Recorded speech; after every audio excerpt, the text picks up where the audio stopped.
Hey folks, Josh here for another weekly business vlog podcast. If you're listening on the podcast, vlog if you're watching on YouTube. Hey, how's it going?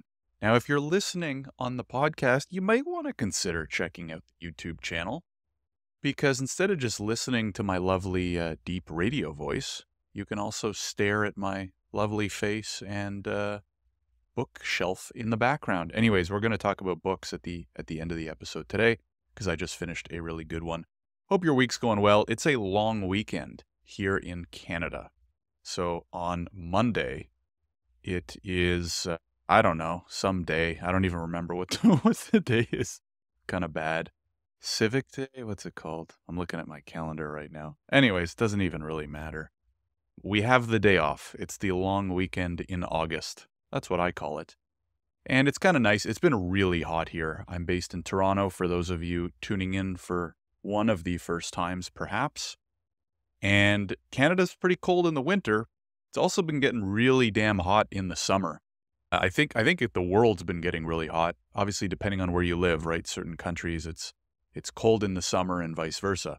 In Canada, we have pretty cold winters, and we have very hot summers now, especially. One of the things I've been hearing is as the world heats up, Canada's actually some pretty decent real estate, because what I've heard is within like 5 to 10, maybe 20 years, some countries are going to be like borderline uninhabitable in the summer because the temperature around the globe just continues to rise, and it's going to be so hot that, like, some countries in the summer, you're basically not going to be able to go outside or something like that. Now, the nice thing for Canada is, number one, it's relatively not as hot, especially in the fall, spring, and winter. And number two, Canada has a ton of empty space. I'm going to give you guys a quick geography lesson here, because Canada by land mass is, I think, the second largest country in the world. So if you look at like the literal size of the country by like surface area or, square feet or square kilometers, whatever the measurement is, it's like, I think it's like Russia, Canada, China, or something like near the top. Now, obviously, we have a tiny population, mostly because the top half or the top 2/3 of Canada right now is mostly uninhabited because it gets friggin' cold and it kind of sucks up there, right? Like, there's some crazy number that like 80-90% of Canadians live within 100 kilometers of the border, the US border, for obvious reasons. But I think what's going to happen over the next couple decades is, number one, more people are going to come to Canada, and number two, everyone's going to slowly shift more north, so that more and more of Canada is actually going to be habited. Is that a word? If uninhabited is a word, does that mean that habited is also a word?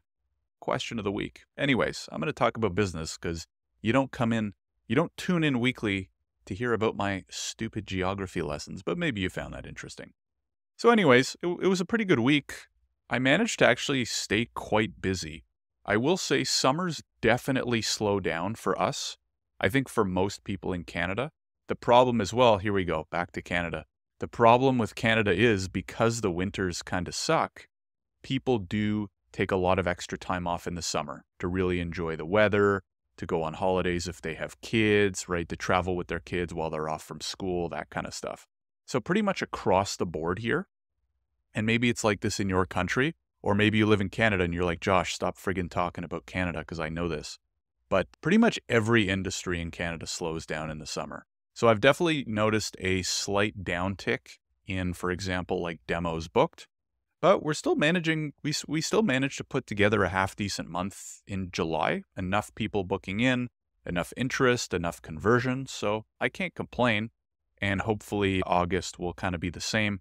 And then we'll see the normal uptick in September, right? As everybody gets back to the office and realizes, oh crap, we're actually quite busy. We need some of this software, et cetera, et cetera. For those who don't know, we sell software to Canadian immigration companies. We've had some big AI releases over the last month, which I'm really excited about. We're starting to see some uptick there. One thing that we did last week, and this relates to tech, AI, funnel building, stuff like that, is we actually we gave our AI tool a free trial. So up until last week, we're a pretty standard B2B SaaS. Like, we sell software to businesses, right? Canadian immigration law firms. And up until last week, it was you either pay and use our software or you don't, right? We didn't have a great experience with free trials just because of the way our platform, like it's kind of like a CRM, but more of like a firm operations management tool and like workflow solution. So it takes a decent amount of training and onboarding, which takes us time, right? And we had bad experiences with free trials because we spend all this time training and onboarding. And when you give stuff away for free, people don't value it, they don't use it, blah, blah, blah. So about a year ago, we switched to no free trials and things started going a lot better. But ever since, we've also released our AI tool. So this is kind of like a custom-built chatbot for Canadian immigration experts, and they can use it for research and writing and drafting. It's really cool. And the other nice thing is it's really easy to use, right? Like, if you've used ChatGPT, you just log in and start asking it stuff, right? It doesn't really require training or onboarding. So what we did was we took just our AI tool kind of out of our full suite, and we gave just that feature as a free trial. So now if you're a Canadian immigration lawyer, consultant, whatever, and you're thinking of using Visto, it might be a big decision to like move all your firm operations onto our platform. And so now, instead, you can test out just our AI for a month for free and see if you like it and see if it's helpful. And then you can just continue using the AI if you want for research, writing, drafting. Or if you like what you see, you can always upgrade from there to our full suite of products. So I think this is a wise decision. We don't know yet. We only kind of launched it at the beginning of last week.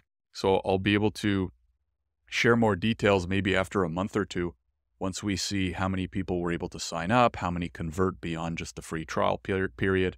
So I'll certainly keep you all posted on how that goes. But what it does do is it just gets more people into the Visto ecosystem and more people trying out our product, right? So anyways, I'm also very excited because the AI is really good. So earlier this week, we launched version 2.0 of our chatbot, and it's really good. We improved the algorithm. We added this really cool sourcing at the bottom. So not only does it answer your Canadian immigration questions, it provides sources to the Canadian government website. So you can go verify the information, see where it's coming from, all that kind of stuff. And we trained it on way more content. So it's trained on almost like every piece of information from the Canadian immigration government website, which is wild because there's a lot of information. And because a lot of these immigration firms spend a lot of time researching, writing, answering client questions, stuff like that. And a lot of them are very smart and know a lot of these answers. But sometimes you get these weird questions that you don't know the answer to, and it might take you 30 minutes to research and find the answer. Or you might even know the answer, but you have to spend 10, 15 minutes typing it up and editing it and blah, blah, blah. So now you can just type a question into the Copilot and it will answer it for you. Of course, my cat has decided to now come into the office and start meowing. So if you do hear a pretty cute sounding meow in the background, it's because of our foster cat, Pax. So anyways, that was kind of the big thing for us this week. I'll keep you posted on how the free trial goes and kind of what our key learnings are from that. The AI has certainly been fun. So if you have any questions about, my favorite topics right now are definitely AI and marketing, I would say. Those are my big two. Number one, on the tech side, AI, I think it's the future. It's really cool, especially as ours continues to get better and better. And we're getting a lot better at prompt engineering, database building and management, all the kind of stuff that comes into building custom AI. So anyways, and then marketing, obviously, right? In my world, marketing mostly means social media, right? Pumping out good content consistently to help people, entertain people, get them into our ecosystem, start following our journey, and hopefully learning, right? And enjoying it. So anyways, those are my big two. If you've been following for a while, you probably know that. If you're newer and you're interested in tech, AI, and marketing, especially like social media, content creation, that kind of stuff, then I think you'll find some value. Anyways, on to the book of the week. I finished reading yesterday for, I think the second time, might have been my third read, I don't remember, at least my second time through, called Losing My Virginity by Richard Branson, Sir Richard Branson, as of 2009 or 2000, I don't remember. Anyway, the guy was knighted, and really good book. And as a lot of you know, my favorite books to read are biographies, autobiographies, and memoirs about or by successful entrepreneurs. Sir Richard Branson certainly meets the requirement of being a successful entrepreneur, and his book is really good. And there's since been one or two more by him and or about him.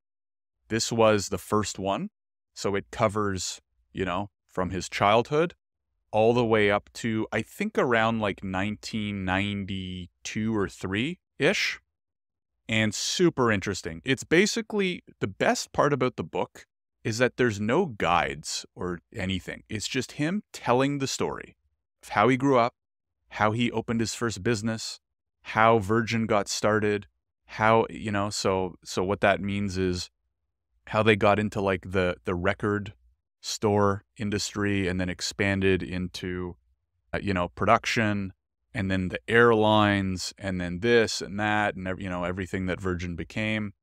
And then him ballooning across the Pacific Ocean, and then them getting into a big legal battle with British Airways. And he just tells you the story. And that's the best stuff, I find, because you learn by osmosis, right? Not only is stories are way more interesting than like a textbook type book, but what I've noticed is as you keep reading more and more of these biographies, autobiographies, and memoirs, you start picking up on themes, right? Like if you read 10 different autobiographies from successful entrepreneurs, they're all going to be interesting in their own way, but you're also going to start picking up on themes. Now, at this point, I've read way more than 10, right? If you're watching on YouTube, you can probably see behind me, there are a lot of business books there, and I'm leaning out of the way so you can see more, and that's not even close to all of them. And most of the top 2 shelves are about entrepreneurs. And so when you read dozens, or at this point, I've probably read hundreds of books on business, on entrepreneurs, and you start to notice themes, right? So like, for example, with Sir Branson, he was a strategic risk taker, right? So he was always kind of putting himself out there, talking to people, looking for opportunities, not jumping on every one, but, when he found a good opportunity and, as he says, could limit the downside risk, he would jump on it. So for example, he started an airline. Some would say that's pretty damn risky. And it is, because airlines, massive companies, small margins, big capital expenditures, et cetera, et cetera. But when he started Virgin Airlines, he bought one plane, but negotiated a deal, I think it was with Boeing, where if the company didn't do well in the first year, they could just give the plane back, right? So that's probably one of the biggest risks that he was able to mitigate. And there's a whole bunch of other examples in how they were able to give something a try or start a new business, but they found ways to cap the downside. So if things go great, great. If things don't go great, wasn't too big of a loss. The other big theme I took is he prioritizes fun, which sounds on its face value kind of like counterintuitive, because in business you want to focus on promising markets and numbers and revenue and blah, blah, blah. But one of his themes or one of his, lessons is follow stuff that's fun and exciting to you. Because if it's not, even if it does okay, you're probably not going to enjoy it all that much, and it won't be the same, right? You only get one life, blah, blah, blah, all that stuff. But hey, he's been able to be extremely successful and have a lot of fun while doing it. So there's probably something in there as well. I am of the belief that, there's a lot of like follow your passion stuff. And then there's a lot of like, don't follow your passion, keep your passion, your hobby, blah, blah, blah. I think it's somewhere in the middle, as most things are. And you should look for an overlap between something that you don't necessarily have to be super passionate about, but something that you enjoy and something that also has good business promise. So don't do something that you're clearly not going to enjoy, even if you think it'll make you a lot of money, because you probably won't have too much fun. Don't do something that you love but that has no business opportunity because it's just going to ruin it for you, find something that has a little bit of overlap. Maybe you do love it or you like it and it's a really promising business opportunity. And then you'll probably like it even more once it starts generating you a bunch of money. So anyways, that's my rant there. That will be it for this week. We've ticked over 15 minutes. This is actually a longer episode. Usually I like to keep them around like 10 to 13 minutes. But what can I say? I had to rant about Canadian geography at the beginning. So hopefully you found this helpful. If you're watching on YouTube, really appreciate it, especially if you can give us a like and a subscribe. If you're listening on the podcast platform of your choice and you're hearing my cat scratch the carpet in the background, then any reviews, upvotes, anything like that really helps as well. Now, no matter where you're watching or listening this to, make sure you're on the Substack. The link will be in the description. Now he's starting to play with his toy. Great. It's going to be even louder if you can hear it in the background. And make sure you're on the Substack. I've been posting on Substack about twice a week now. Book reviews, stories, key lessons throughout the week, all that kind of stuff.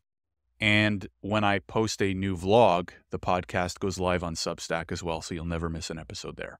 So anyways, the link for that will be in the description below. Thank you again for listening. Hope you had a great week. Hope you got a great one coming up. And I will see you in the next one. Take care, everybody. Have a good one.